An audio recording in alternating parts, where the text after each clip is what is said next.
Good evening, visitors. Welcome to the Australian War Memorial's last post ceremony. My name is Chris Weidenbar, and joining us today from the Australian Army is Warrant Officer Class 1 Joanne Davey.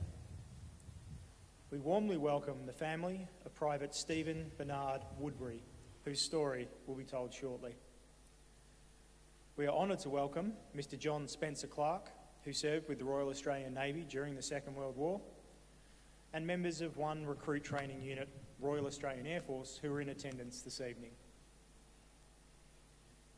We welcome the veterans who have served, those that are still serving, and the families that love and support them.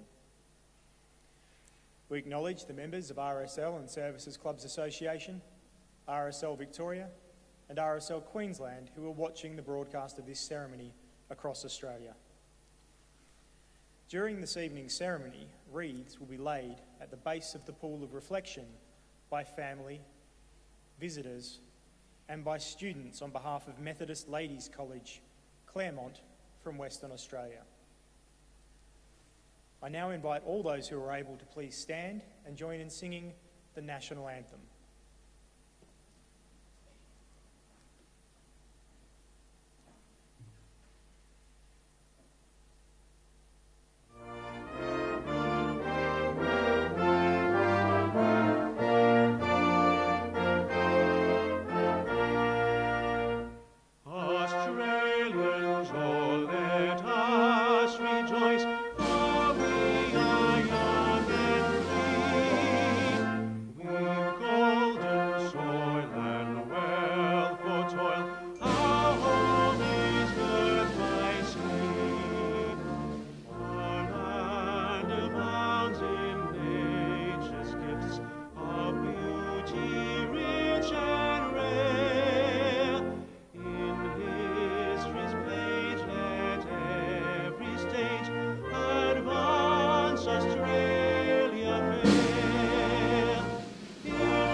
Thank you.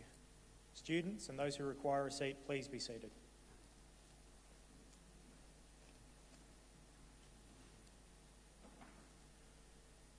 The Australian War Memorial was the vision of Charles Bean, Australia's first World War official historian. Bean landed with the Australian troops on Gallipoli and stayed with them at the front through to the end of the war. The idea of this national memorial and museum came to him at Pozières, France, in the depths of the bloody fighting of 1916. Bean's idea was that this would be a place where families and friends could mourn loved ones buried in faraway lands. It would also be a place that could help all Australians understand what these men and women had endured and what they had done for us. Bean's vision, to which we remain true, is best expressed as inscribed in the entrance to the memorial's galleries. Here is their spirit, in the heart of the land they loved, and here we guard the record which they themselves made. Tonight, we will read the story behind just one of those on the Roll of Honour, which lists the names of more than 102,000 men and women who have given their lives for us in war and operations for more than a century. But first, we present a lament, flowers of the forest. Wreaths or floral tributes will now be laid at the base of the pool of reflection.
Today we remember and pay tribute to Private Stephen Bernard Woodbury.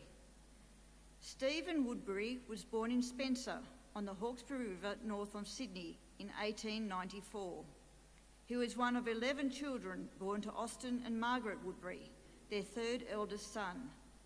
Stephen attended the local state school at Spencer and worked as an orchardist in the region. Stephen Woodbury enlisted into the Australian Imperial Force on the 3rd of October 1916 at Victoria Barracks in Sydney. Just over a month later, he embarked from Sydney aboard the HMANT Benalla. He arrived in England in early January 1917 and spent the next 4 months training for battle on the Western Front. Woodbury left for the Western Front in early May 1917, but immediately after arriving in France was hospitalised with an unknown illness. He spent 9 days in hospital and almost a full month recovering in a convalescent depot. On the 13th of June 1917, Woodbury was well enough to join the 37th Battalion, which was stationed at the Ypres region of Belgium. A day later, he was transferred into the 10th Australian Light Trench Mortar Battery, which was attached to the 10th Brigade. Trench mortar batteries gave direct, close-range artillery support to their brigade, and Stephen would have spent his time close to the front line and within range of direct German attack. Stephen and his team used a Stokes 3-inch mortar, capable of firing cylindrical bombs in rapid succession, which was useful in supporting infantry attacks. On the 31st of July 1917, units from the 10th Brigade made an attack on German lines near Gapard, to the north of Ypres. Woodbury and the 10th Light Trench Mortar Battery were to provide artillery support to the operation by targeting German frontline strongpoints and machine gun posts. Artillery support from trench mortars often attracted heavy enemy fire because of their proximity to the frontline attack. At 2:15 p.m, Stephen was struck by a direct hit from a German shell and killed instantly. He was 23 years old. He had been at the front for less than 7 weeks. His comrades buried him where he fell and marked his grave. However, due to the chaotic nature of the subsequent fighting, the exact location of his body was never found. A newspaper back home wrote that news of his death cast a gloom over the district, where he was held in the highest esteem by all who knew him. His family spent years after the war trying to find out the particulars of his death and to locate his grave. As late as 1926, 9 years after the death of his son, Stephen's father wrote to Commonwealth authorities seeking information as to where his boy might be buried so that a relative visiting Europe might visit and pay their respects. Stephen Woodbury's grave, however, was never found. Today his name is commemorated on the Menin Gate at Ypres, where the names of 55,000 Commonwealth soldiers who have no known grave are recorded. Private Stephen Bernard Woodbury is listed on the Roll of Honour on my right, among more than 60,000 Australians who died while serving in the First World War. His photograph is displayed today beside the pool of reflection. This is but one of the many stories of service and sacrifice told here at the Australian War Memorial. We now remember Private Stephen Bernard Woodbury, who gave his life for us, for our freedoms, and in the hope of a better world.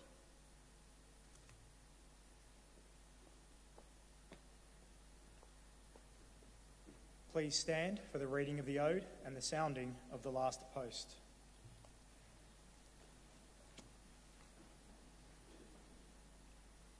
They shall grow not old, as we that are left grow old. Age shall not weary them, nor the years condemn.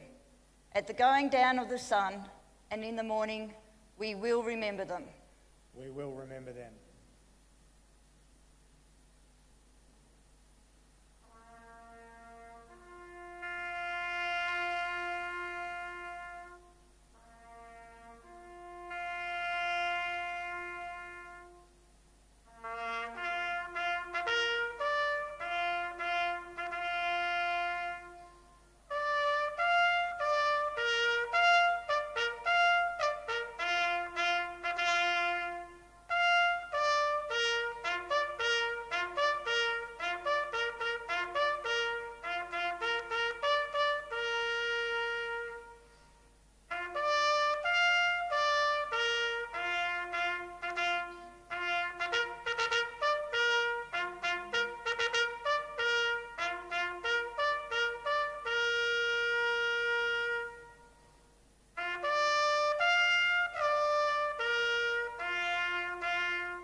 lest we forget.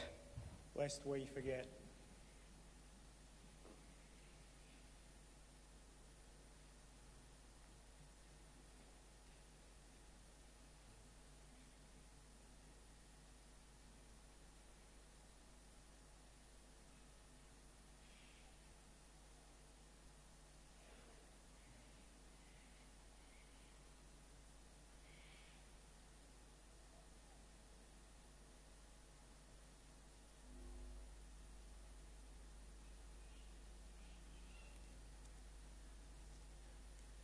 We leave you this evening with the words of the memorial's founder, Charles Bean. Many a man lying out there at Poziere or in the low scrub at Gallipoli, with his poor, tired senses barely working through the fever of his brain, has thought in his last moments, well, it's over. But in Australia, they will be proud of this. Ladies and gentlemen, girls and boys, that concludes this evening's ceremony. We thank you for visiting the Australian War Memorial and wish you all a very good evening.